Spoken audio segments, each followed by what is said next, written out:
Let's talk about the valuation, first of all. Bringing you up to $1 billion. Is this something you anticipated when you started down this road? No, I mean, it's been 10 years. So we've been working hard to pioneer this new form of dynamic ownership. And believe me, 10 years ago, the industry, we were not a darling of the industry, and really had to partner with designers to show them that this was an entirely new customer base for them and a new revenue stream, and that this is just how young people are thinking about ownership across the board.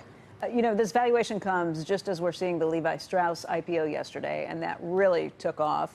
Stitch Fix has been one company that's gone public in your space. I say space broadly, in apparel and in online things. And it's done very well since its IPO. How much do you think you're benefiting from that kind of glow around the few names that have really done well in an otherwise sometimes dubious market?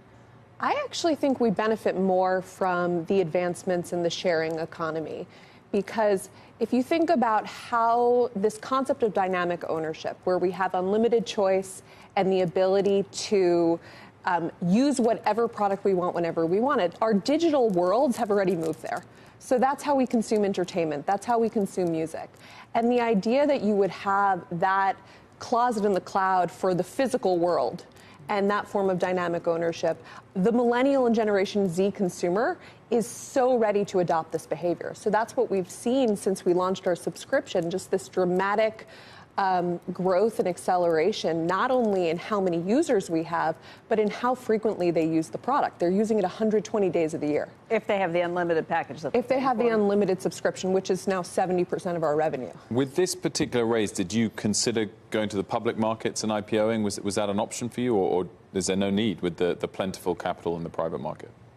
For this particular raise, the goal was to secure the financial freedom of the company, so we had as many options as possible as to when we should go public and to be able to control our destiny on our own timeline. But I've always said I think it is really important to bring your company public at some point in time, and that is certainly a goal. I think of the sharing economy and some of the other big names that are talking about going public or will go public this year, Lyft, Uber. But when you look at their business plans that they brought out, Lyft specifically says not only are they not profitable, they may never be profitable. Would your business line read like that? No, we've actually been financially disciplined, and we continue to get more and more financially disciplined over time. I think that potentially being a female-founded and female-led business, you don't have another option. You actually have to show that in your metrics. So profitability? Yes. Yeah. So, are you profitable right now, or do you even say Well, that? we attained EBITDA profitability in 2016. We continued to be financially disciplined since then, and this round really secures. Do you advertise at all, or digital, or? We don't. We have seen that 95% of our customers over the past 10 years have come to us via word of mouth from other customers. What we do is we invest in our community, and we're starting to give that community tools online and offline to communicate with one another. I mean, I was just thinking, if you ever do, like video or audio, do you need a voiceover spokesperson for your? Because as a fashion expert, no, but when you came in, she said she loves your right. I mean, would he not? Have you ever done a voiceover? Seriously, only for a package on banks or things like that. So no. Well, it doesn't mean that. I mean, never say never, right? Just think about it, Jen. I don't. I will. I always like to consider out their ideas. The offer's there from Joe on behalf of me.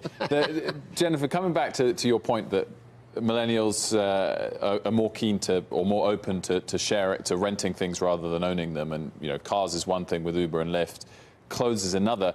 The partnership with West Elm, people renting blankets and things like that, that seems like an odd thing to use and take back again.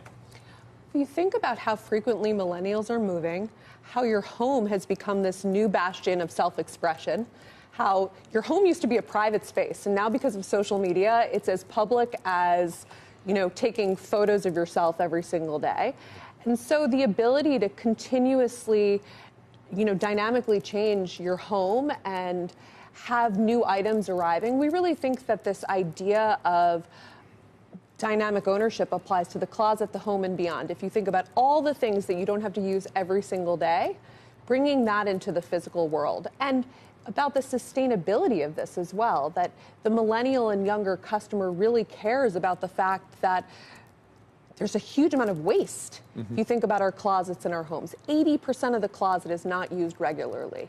So to create a new contract with the customer where she can have the variety that she wants, but she doesn't have to accumulate all of this stuff that she doesn't use. And then you couple that with the fact that this younger generation is living in cities.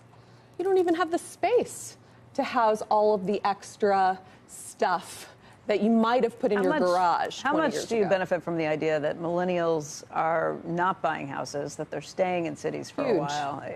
What happens if the millennials start having kids and start moving out? Well, the millennials are having kids, and 60% of them globally are choosing to stay in cities, and that number is expected to rise to 70% over the next 10 years.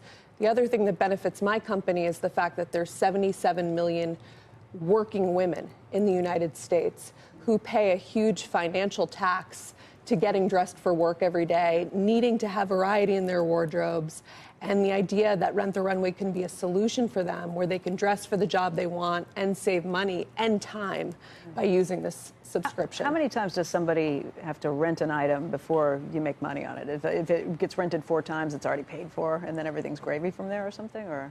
Well, it really depends on the item. That metric changes every year based on our cost to serve, which goes down every year. It also matters what cost we procure the inventory at. Yeah. So we started a model last year, which is a platform where brands are giving us inventory on consignment, and we actually are revenue sharing with them on that inventory. So our own version of Fulfilled by Amazon. And it's now a new revenue monetization stream for the 600 brands that we work with. So you've got clothes, you've got the home with West Elm. Are there other areas you're looking at, other store partnerships or just sort of genres that you think could be good rental Yes, models? You will see the continuous expansion over the next year into many different categories. Anything that you do not use every single day, we want to make it fiscally irresponsible for someone to not have a subscription to Rent the Runway, and we're trying to build the Amazon Prime of rental. So what's the shelf life of something? I mean, how many times will it?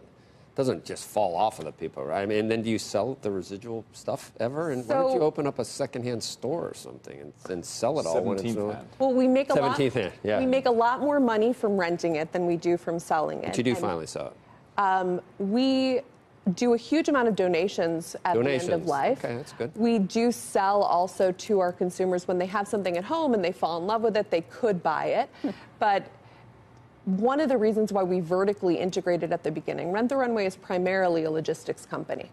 So what we really do is we restore physical goods to perfect condition before we send them out to the next customer. So we now know all of these different data points about any given fabric, how to restore it to perfect condition, and how to maximize the turns while it still looks brand new. I mean, it was such end of life, and then you give them a nice send-off to they get a nice home. It reminds me of like Toy Story when Andy finally gives away his toys. But anyway, that's nice. And it's charity. That's awesome. Everyone should have those Cinderella moments.